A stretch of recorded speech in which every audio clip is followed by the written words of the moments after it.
Hey guys, and welcome back. We're continuing 14 Days with You. We're on day 5 with our boy Ren, who is best boy.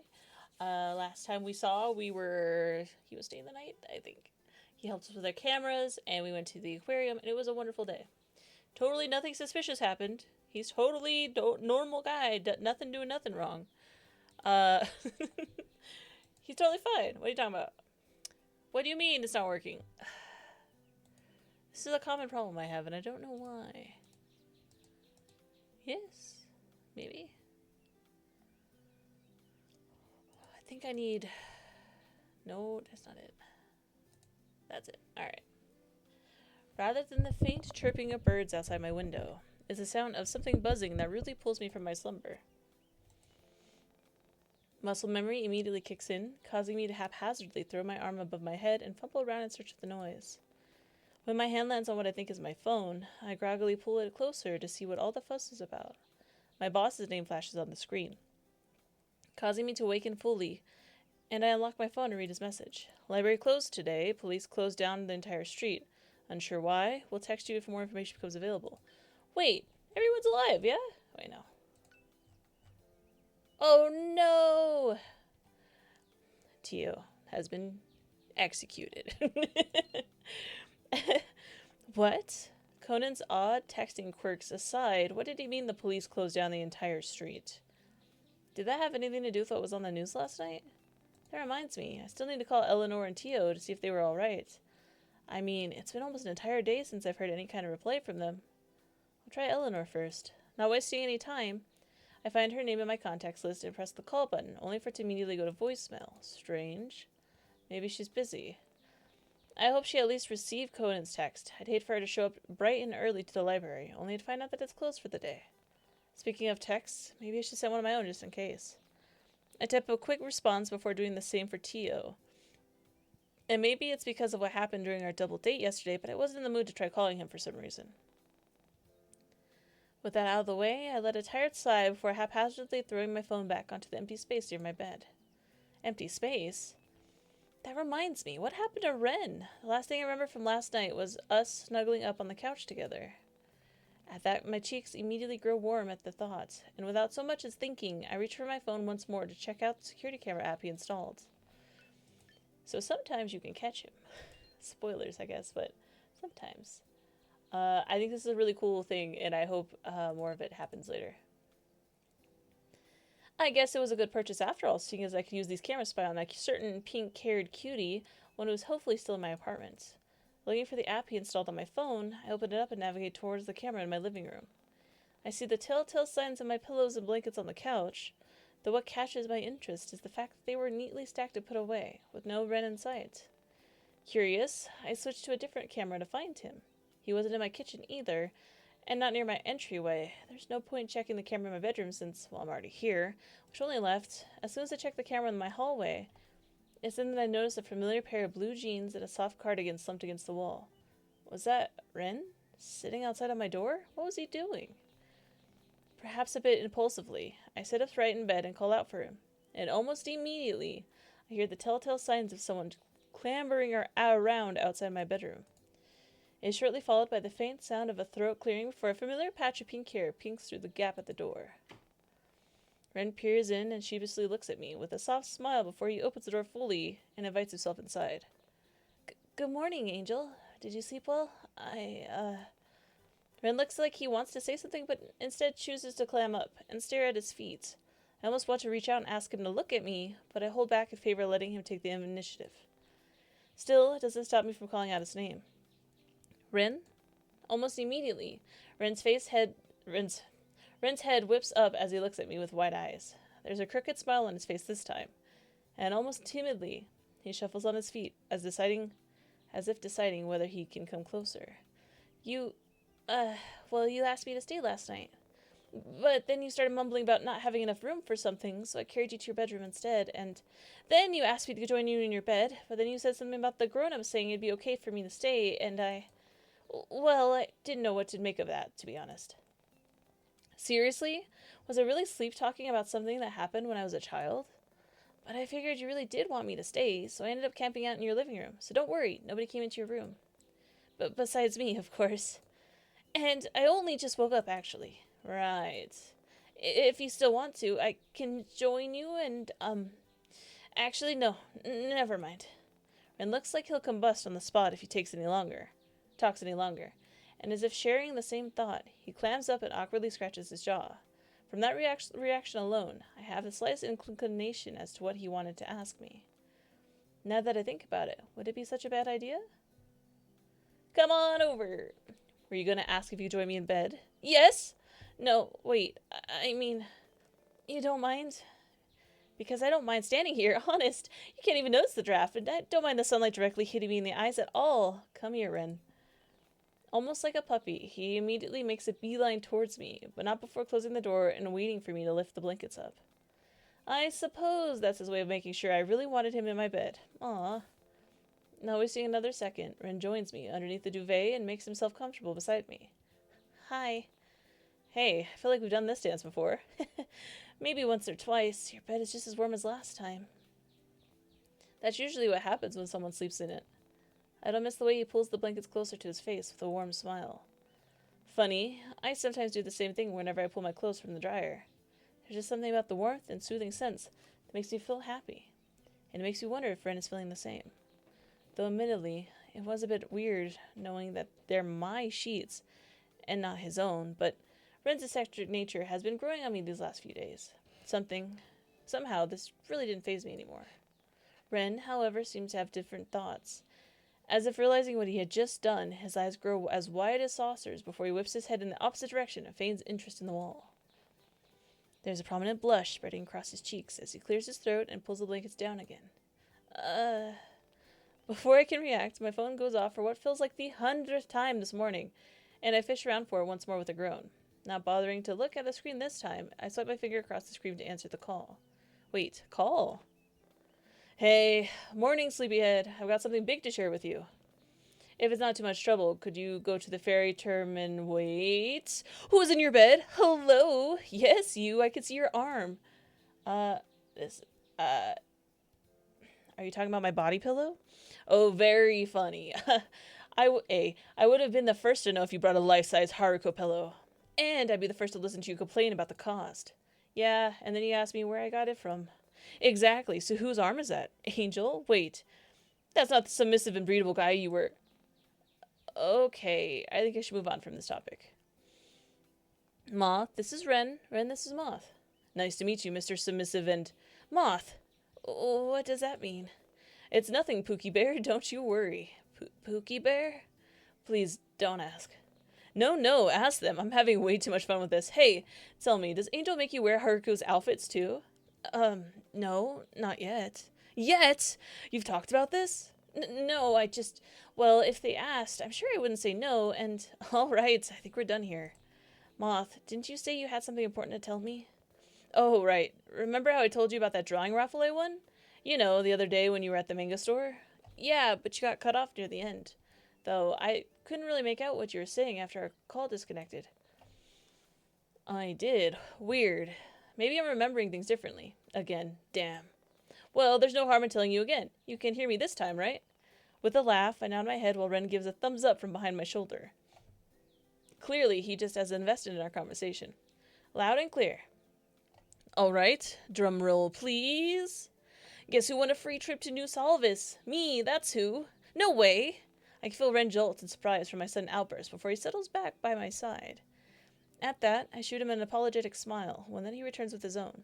Yes, Wei, I'm passing through Corland Bay right now, and I figured you were still in the area, maybe we could... Did you want to meet up? Knowing that this could potentially be the first time I meet Moth in person, I don't bother to hide my joy and excitement. Finally, after years and years of video calls and messaging each other online, we now had the chance to do it face to face. But before my thoughts can devolve any further, Moth interrupts in a tone equally as excited as mine.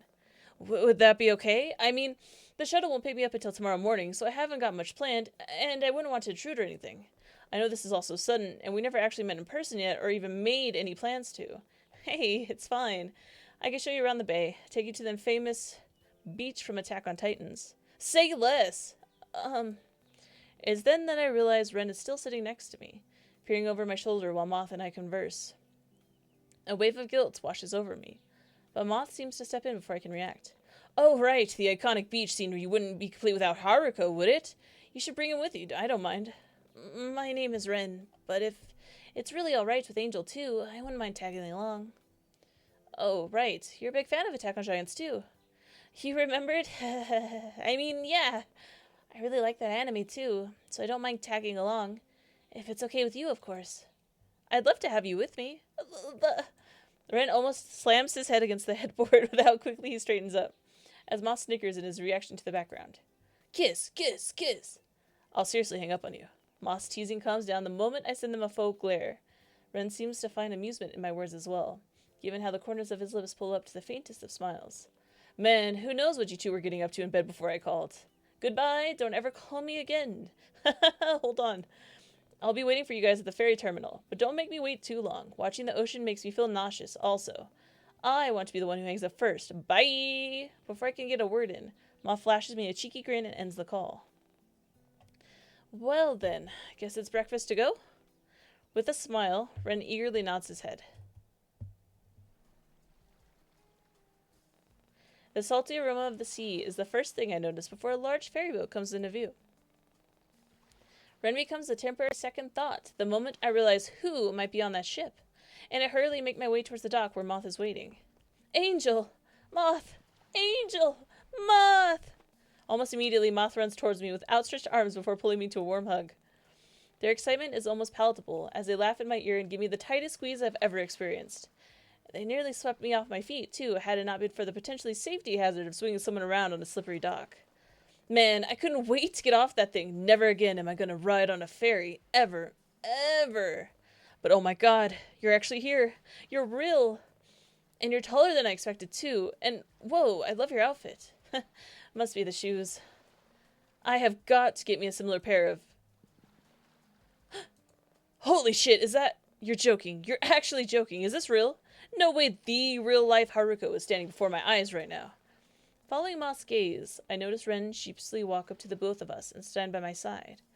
He doesn't seem to greet Moth in any way, but just as I turn around to fully face him, Ren removes a hand from his pocket and gives a shy wave.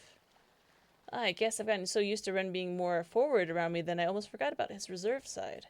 It's nice to meet you again, and I get that a lot. It must be my shoes as well. Yeah, the shoes. Moth, you haven't even looked down yet. Do I need to? Everything I need is right in front of me. And shit, did I say that aloud? Whatever, doesn't matter. You can't blame me for when I got the real-life Haruko standing in front of me right now. Where'd you get your hair done? Can you save me from a giant? Do you need a spouse? God, I've seen what you've done for others. Moth. I've never seen them so animated before. It was almost hard to believe that this was the same Moth who always shied away from social situations. Sorry, I'll try to tone it back. Keyword being try here.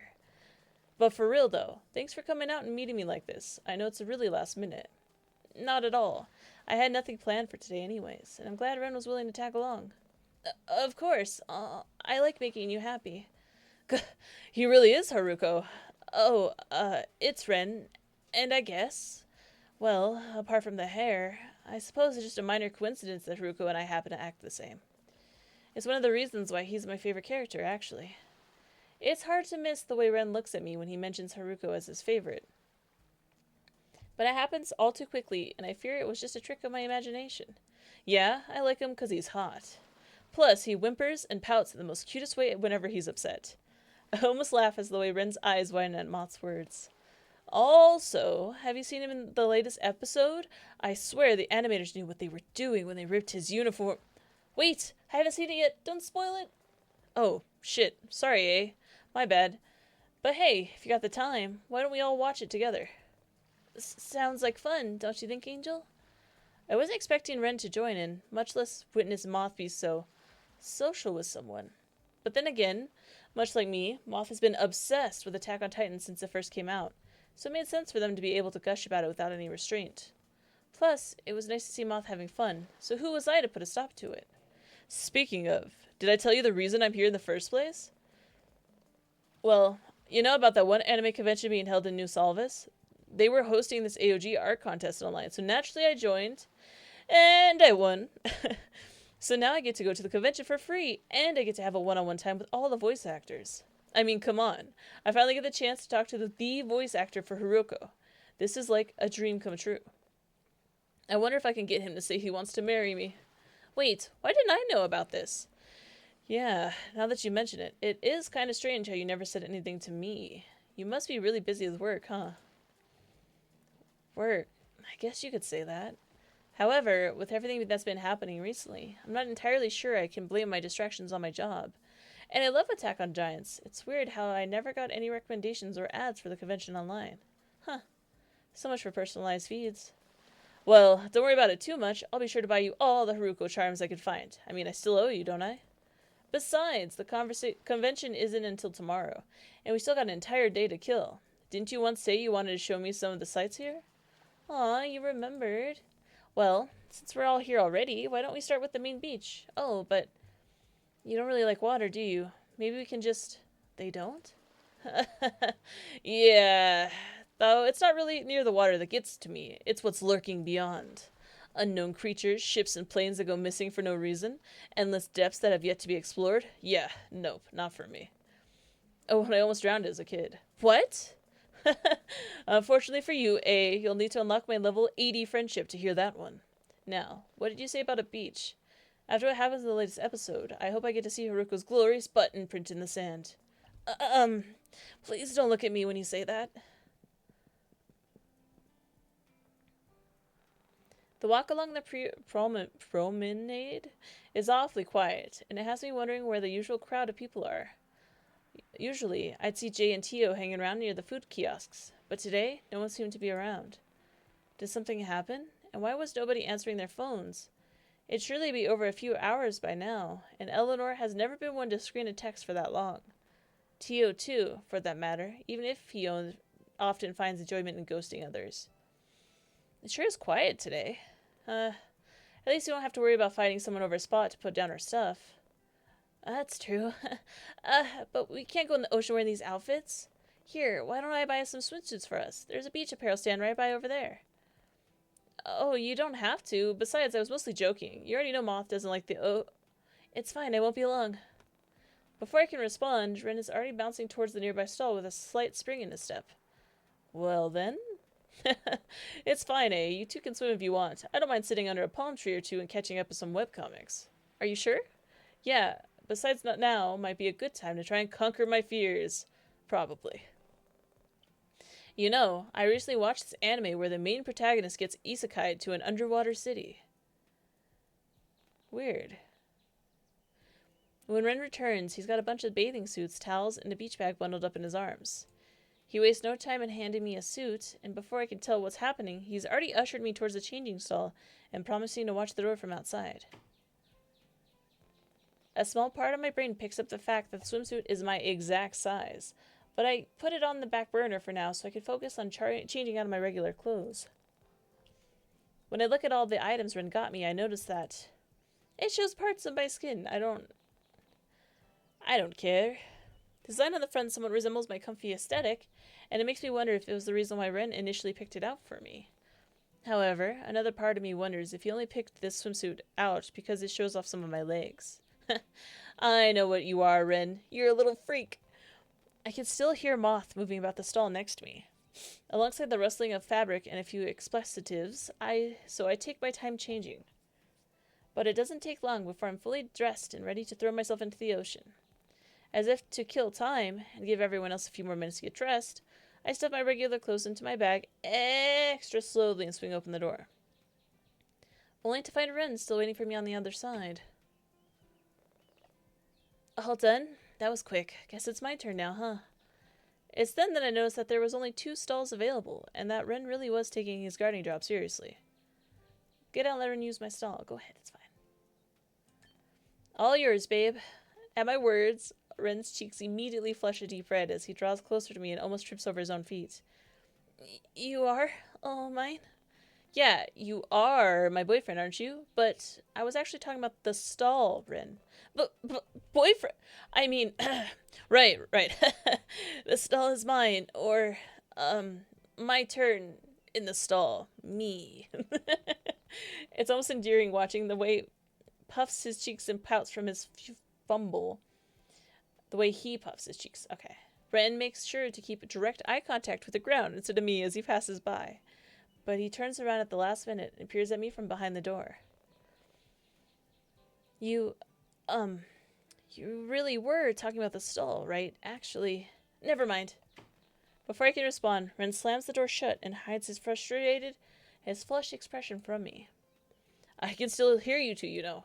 Hi, Moth. Yeah, whatever. You guys better hurry up. I'm almost done here. The walk to the beach is nothing short of eventful, and soon enough we find ourselves at the entrance of the infamous Giant's Cove.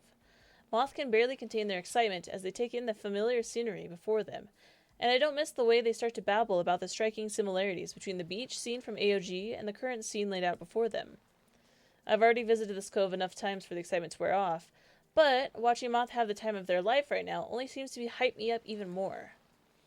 When I look back at Ren to see whether he was feeling the same, I find that he's already staring straight at me with a soft look in his eyes. He reaches a hand out to me, but just as he's about to say something, Moth cuts him off. They actually built this monument for Attack on Titans here? That's so cool. Oh, we should take a photo to commemorate here.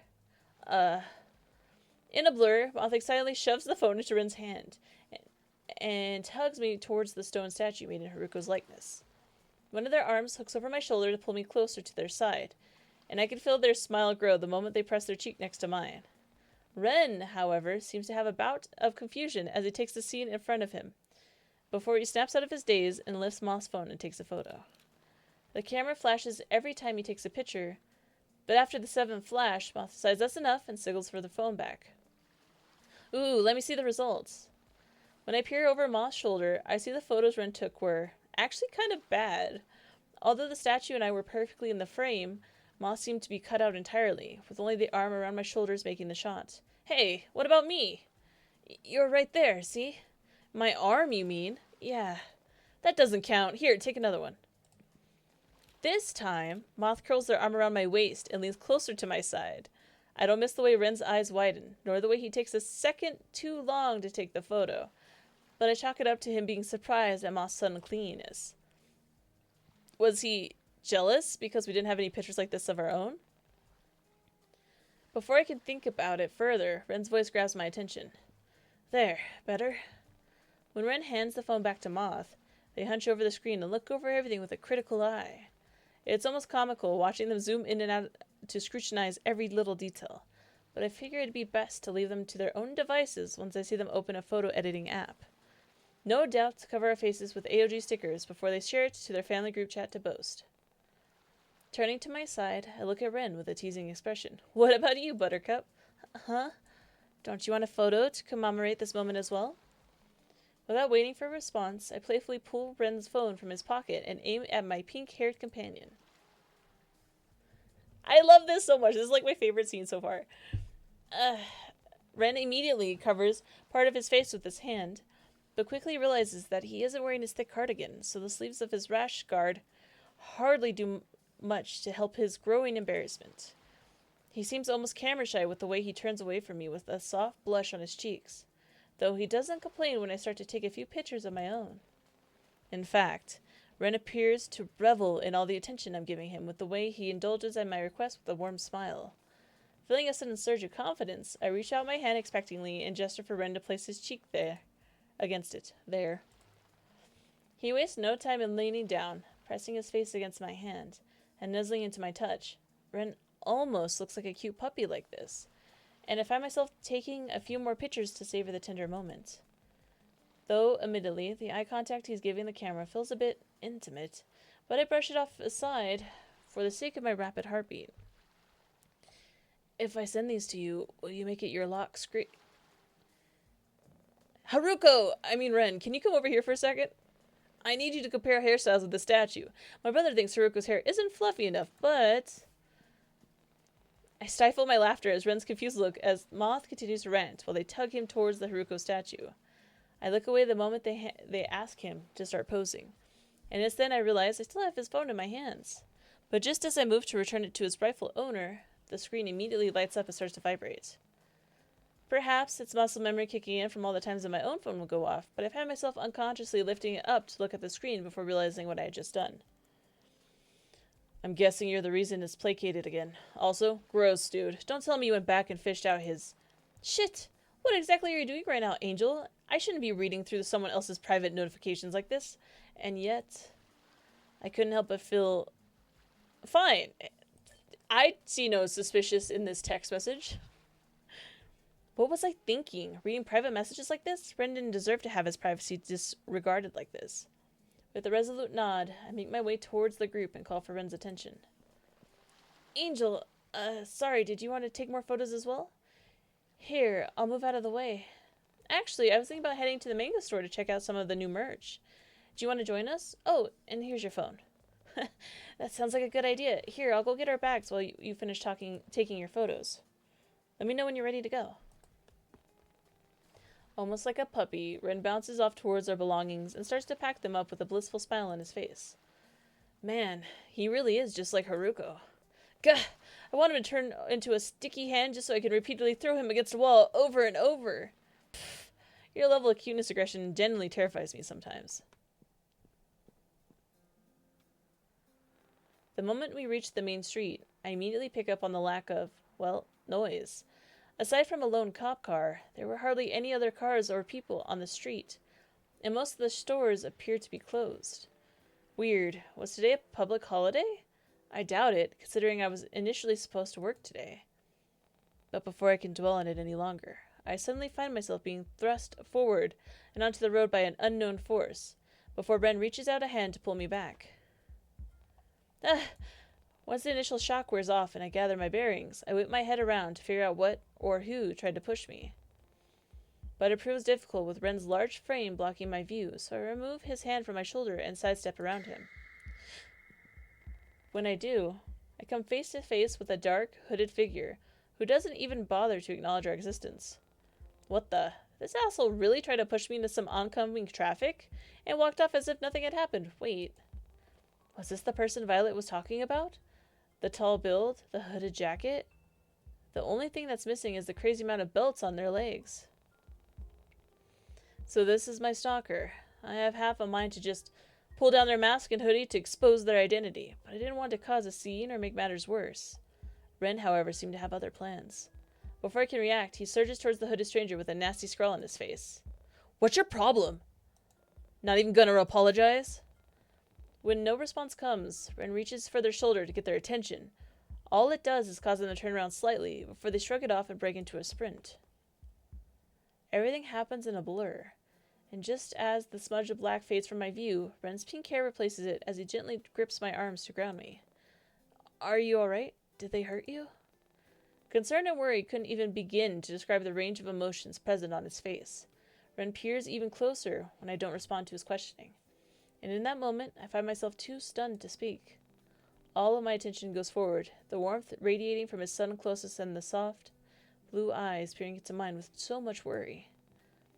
I can feel Ren's fingers press deeper into my shoulders, not enough to hurt me, but present enough to anchor me, as he pulls me even closer towards his chest. I feel safe being surrounded by his concerned presence, and it was nice to know that he cared so much for my well-being. So much so that he'd willingly pick a fight with some strangers for a simple apology. But the moment only lasts for so long before I realize that he's trying to get me to respond. Angel, what's wrong? You okay, eh? Do you know them or something? No, and I'm fine. They scared me is all. This has never happened to me before. You sure you're fine? You're still shaking. Want to sit down? Should I call the cops or something? I could barely hear Moth's words over the rapid sound of my heart beating and the ringing in my ears.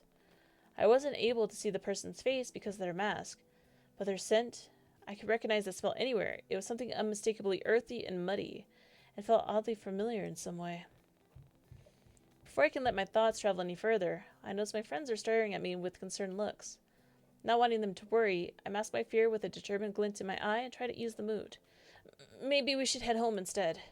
Sure, but are you sure you're all right? You seem a bit dazed, Angel. Yeah, I'm fine. We should probably get off the street, though. I suppose peak hour is starting soon. That might explain why they were in such a rush. Still, it wouldn't hurt to apologize for bumping into someone. Well, whatever. You said you wanted to head home? They did, so where do you want to go, Angel? If you like, we can go to my apartment. It's not far from here. But you already know that, don't you? Or we can go back to your place if you prefer. Okay. I don't know which one to do. I've played this game a few times, so I know what they both give us, right? But my place would be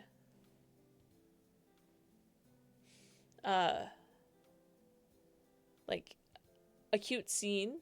Their place would be a cute scene. Let's do my place. My apartment might be best. It's not far from here either. Sorry I don't really talk much during this game. I'm just like so in it. Purely on the happenstance of that asshole being my stalker, I'm sure they wouldn't have the guts to try anything while I still have my company over. And somehow, having Moth and Ren nearby seems to boost my confidence, so I boldly commit to my decision with a nod of my head. Is that fine with you guys? Yeah, of course it's fine. Moth seems a bit peeved by the person who bumped into me, but they still nod their head at my question. Alright then, let's go. I'm not sure who exactly suggested it, but once we settle into my apartments, we all find ourselves huddled in the kitchen with a recipe pulled up on Ren's phone. It was by some miracle that we had all the necessary ingredients in my pantry, though the only thing missing was a tablespoon of sugar. Yeah, 1 single tablespoon. It's fine. I doubt it'd taste any different whether or not we had sugar. But the recipe calls for sugar. I'm sure the recipe will continue to live a long and prosperous life without it. Didn't you read the chef's family history? The sugar is mandatory.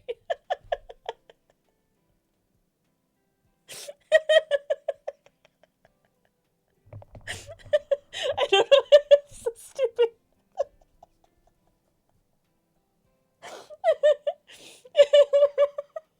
Okay.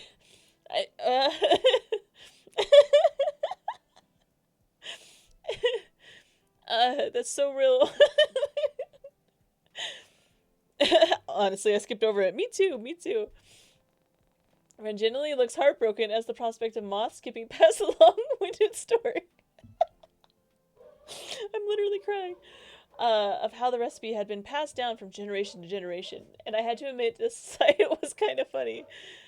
But the bickering could only go on for so long before it started to become something more serious. It's fine, Ren. Besides, we'd only waste time going to the store just to buy some. I can get some delivered here. And what if Angel needs sugar for something else later? They'd have to go out of their way to buy it. We'd save more time by doing it now. But we'd still have to wait, and it's just a tablespoon. It's not just a table... Alright, look, we shouldn't be arguing over this. Once they speak up, the two of them immediately pipe down. I catch a glimpse of Moss rolling their eyes at Ren's direction, which was to stiffen his lip, pick at his jaw, and look down at his feet. Well then, what do you think we should do? Don't make Angel decide. Why not? It's not like you're gonna agree with me, right? I still think... It's okay, I don't mind. Whether or not that was true, it was too late for me to take it back. What should I do? I'll ask my neighbor. Oh, good idea. Man, why didn't we think of that? I can go ask if you'd like. It's fine. I'll quickly pop over to Violet's place and see if she has any sugar. Mamas, what are you doing? She's like nibbling my cords. It's like the worst thing she could be doing. You guys, keep on working on the main dish. I'll just be a few minutes. Stop it. Wait. Now that A is gone, did they ever ask you to wear Haruko's cooking outfit? What? Angel, please come back. Chuckling at their interaction, I make my way towards Violet's door. Now, can we see him maybe? Look! Ah! Doesn't that make you so happy? Makes me happy. Mama, what are you doing? What are you doing, weirdo? Stop it.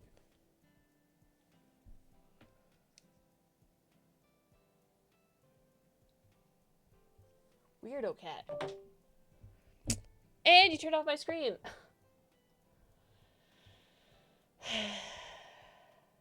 Cool. Cool little thing. When it loads back, we'll see where we're at camera-wise. Okay. Anyways, isn't that cool? As soon as the cursive welcome mat comes into view, I clear my throat and gently knock on Violet's door, making sure to avoid the hanging ivy near the peephole. It barely takes 5 seconds before I hear the sound of feet shuffling and my neighbor's head appearing from behind the door. Oh, Angel, hello. Now, isn't this a surprise, Hey, V. I'm sorry to bother you. I was just wondering. You don't happen to have some extra sugar I could borrow, do you? Sugar? Well, of course. I was just using some to bake a batch of blueberry cookies the other day. Here, I'll just be a moment. Alright, I've caught him also looking out the window, so boo. Before I can respond, Violet goes back into her apartment, but leaves the door open for me to peer inside. Once more, I'm hit with a calming aroma of lavender and herbs, through the smell of something luxurious as new. Leaning closer, I pick up on the faint sound of chatter in the background as well, and it has me wondering, did Violet have a guest over? I'm gonna check one more time. Dang. I have the timing sometimes right, I don't know why. Curiosity washes over me, and it's then that I notice a pair of high-end heels by the door. Were those Kiara's shoes? What the fuck? She must be pulling on a cord. Unless that's Pip pulling on the cord.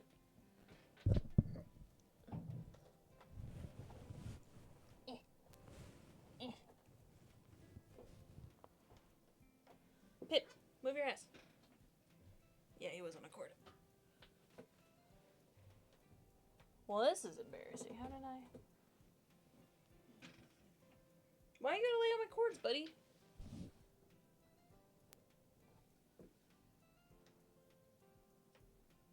Weird. Still not coming on. Oh, I'll fix it in a minute. They looked an awful lot like... I don't have time to wander for long, however, as Violet soon returns with a small container full of sugar. Here we go. Is this enough, or would you like some more? Oh, no, this is fine. Thanks, Violet. No problem. Feel free to stop by any time. You're always welcome here. Oh. She follows my gaze towards the pair of heels, and almost shyly, she retreats behind the door with a sheepish grin. Why did it turn off? What?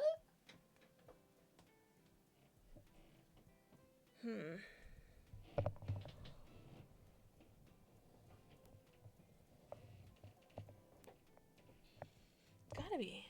Cord problem, yeah? I thought it was Mama Cat, but maybe not. Weird. It's gonna bug me, but it doesn't matter. An old friend of mine is in town for a while. Her name is Kiara. We're catching up and reminiscing about old times together. Kiara? You mean Eleanor's sister? Okay, it still says it's recording. I didn't know the two of you knew each other, or that you guys were even friends. Yes, well, it's quite a bit more complicated than that, actually. The faint blush on her cheek says everything. I have half a mind to tease her, but I ultimately go against it, considering how she literally just let me borrow some of her sugar still. Yeah, encourage it. A bit more complicated than just friends, huh? Does that mean you're planning on giving Kiara some sugar later as well? Angel, what are you suggesting? Everything all right in there, Violet, dear? Kiara's concerned voice can be heard somewhere deeper in Violet's apartment as she shoots me an incredulous look, though it only gets softened by the red blooming on her cheeks. Cute.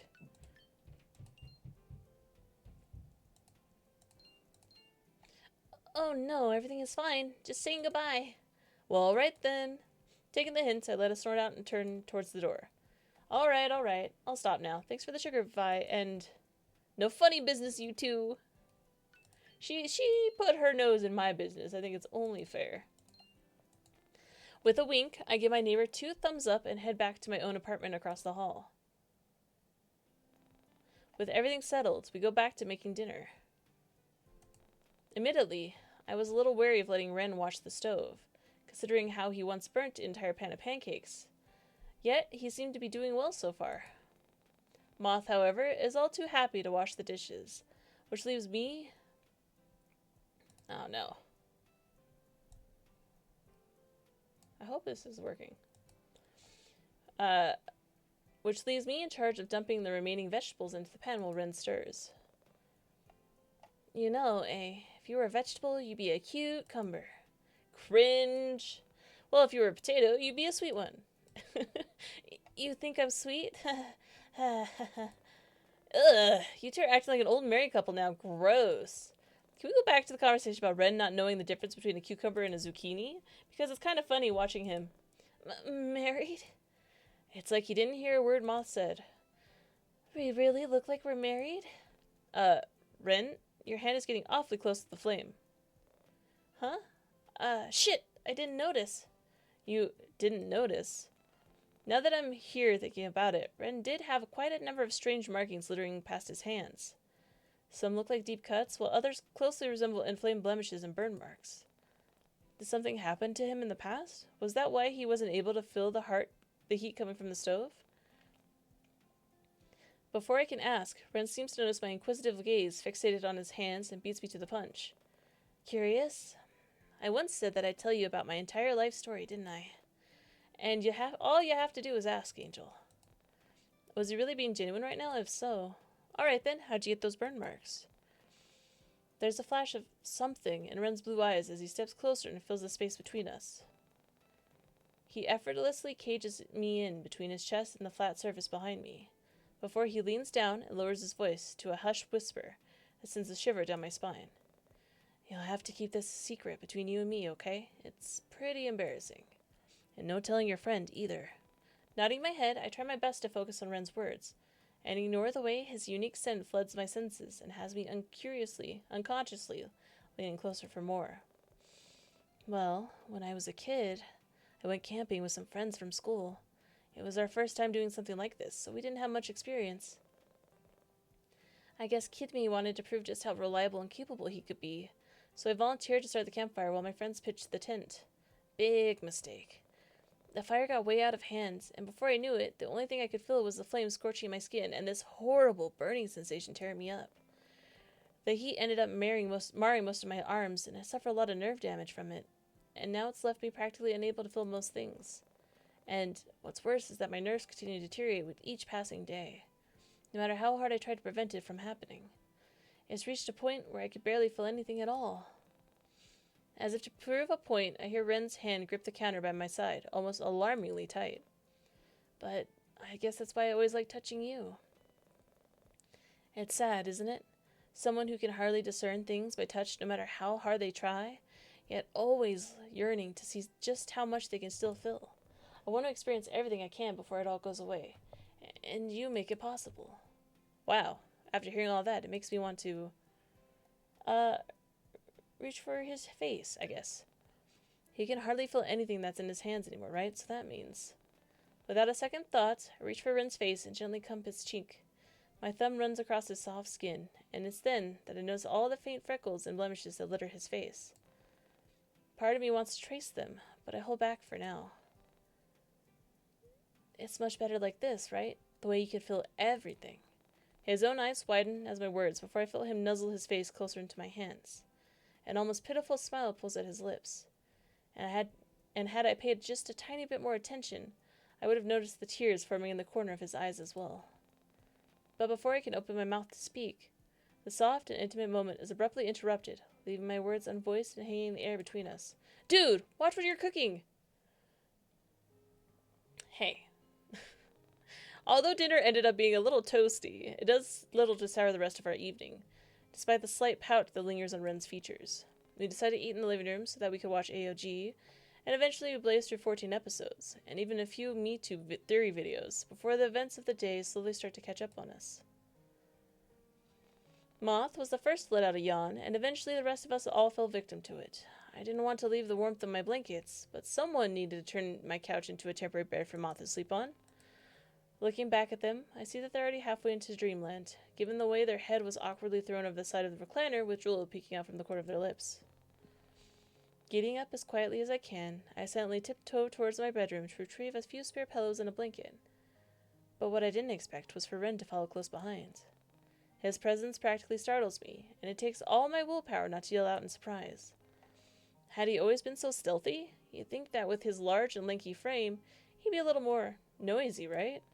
As if noticing how quiet I've suddenly become, Ren offers to fill the silence. Sorry, I just wanted to see if you needed any help. Here, I could carry these for you and help your friends get set up.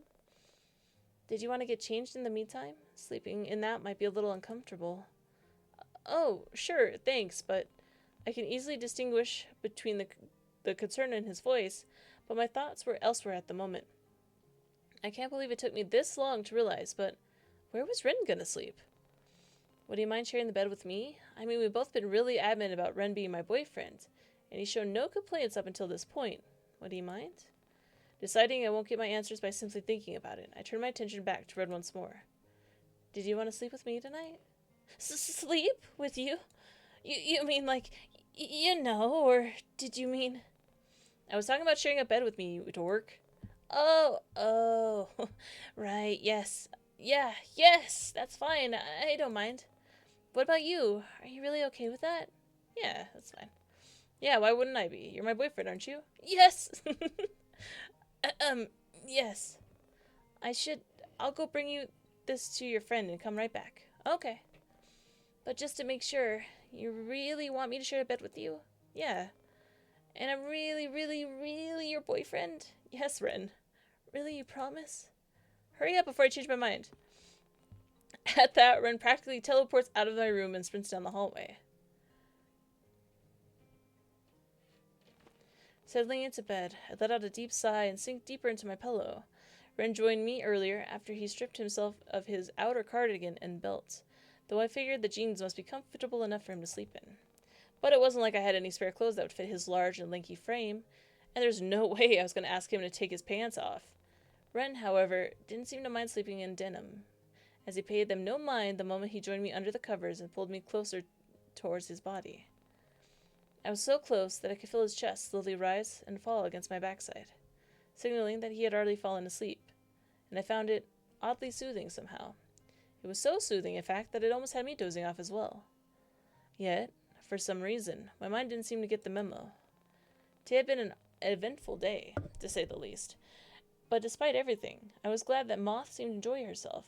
All I wanted was for them to have fun and a memorable experience here in Corland Bay, much like I did all those years ago.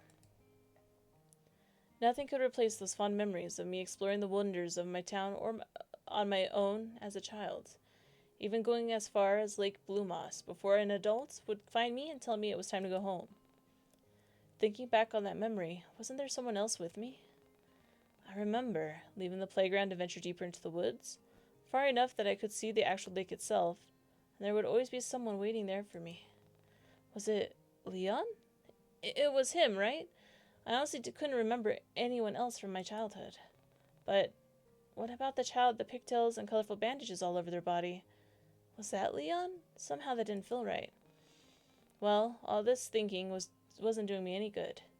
I had to be up early if I wanted to catch up with Moth before they left. Mamas, what the fuck are you doing? Sighing once more, I turn on my side and try to count sheep. Eventually it works, and I soon find myself falling into deep, comforting slumber. What even fell? Nice. Thanks for playing. Yes, I've tried all the different endings. Y'all should try it too. It is on itch.io. There are two versions, this version and the 14 Nights with You, which is pretty spicy. Sorry that my stuff got all weird. I'm a little embarrassed. Don't look at all this stuff. It's fine. Secrets. But yeah. So hopefully when the next ones come out, we'll play it, and we can see what goes on with Ren. I'm so excited. This is such a well-written game. In general, it's amazing. I'm having so much fun with it. And all of the creator themselves is on Tumblr. They post stuff. I'm in the Discord, and they have like headcanons and events, and it's really cool. They have a little Ren bot that talks to you, which I really like too. It's not used with AI, by the way. The creator just wrote out the answers, and it has like options for questions. Right now, there's like Farmer Ren and Farmer Redacted. So it's really cool. The mystery keeps me intrigued. The yandere, all of it. I'm very excited to see what comes next from this. So thank you guys so much for watching. I will see you in the next video. Please support the official release. Like I said, there's a lot more to do. There's Easter eggs. There's like a Ren Fox. It's great. So anyways, thank you guys so much. I love you. See you tomorrow with another video. Bye.